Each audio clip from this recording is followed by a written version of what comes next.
नमस्कार, मी सचिन गावाने आपलं स्वागत करतो मेट्रो नाईट या बुलेटिनमध्ये। बुलेटिनची सुरुवात करूया एका ब्रेकिंग बातमीनं। हिंदी बिग बॉसच्या घरातून गुणरत्न सदावर्तेंनी मविया सरकारवरती गंभीर आरोप केलेले आहेत।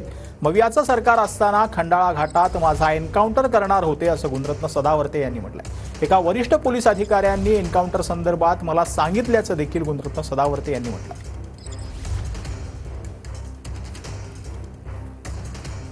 तर गुणरत्न सदावर्तेंनी नक्की काय दावे केलेले आहेत ते आपण पाहतो आहोत। बिग बॉसच्या घरातून गुणरत्न सदावर्तेंनी मविया सरकारवरती आरोप लावलेले आहेत।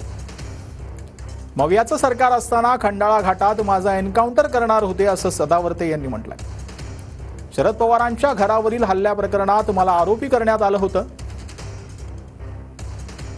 त्या प्रकरणात मला जामीन मिळाला नव्हता तेव्हा माझा एन्काउंटर करणार होते असं सदावर्ते यांनी सांगितलं। मी जेलमध्ये असताना माझ्यावर एक अधिकारी खूप चिडायचा असं देखील सदावर्ते यांनी म्हटलंय। मला अंडा सेलमध्ये टाकण्यात आलं होतं असं देखील गुणरत्न सदावर्ते यांनी म्हटलंय। जामीन मिळाल्यानंतर मला जबाब नोंदवायला बोलावलं तेव्हा मला एका पोलीस अधिकाऱ्यानं सांगितलं तुम्हाला लाईफ मिळाली आहे असं सदावर्ते यांनी म्हटलंय। खंडाळा घाटात तुमचा एन्काउंटर होणार होता असं अधिकाऱ्यानं सांगितलं असं देखील सदावर्ते यांनी म्हटलेलं आहे। हिंदी बिग बॉसच्या घरातून सदावर्तेंनी मविया सरकारवरती हे आरोप केले।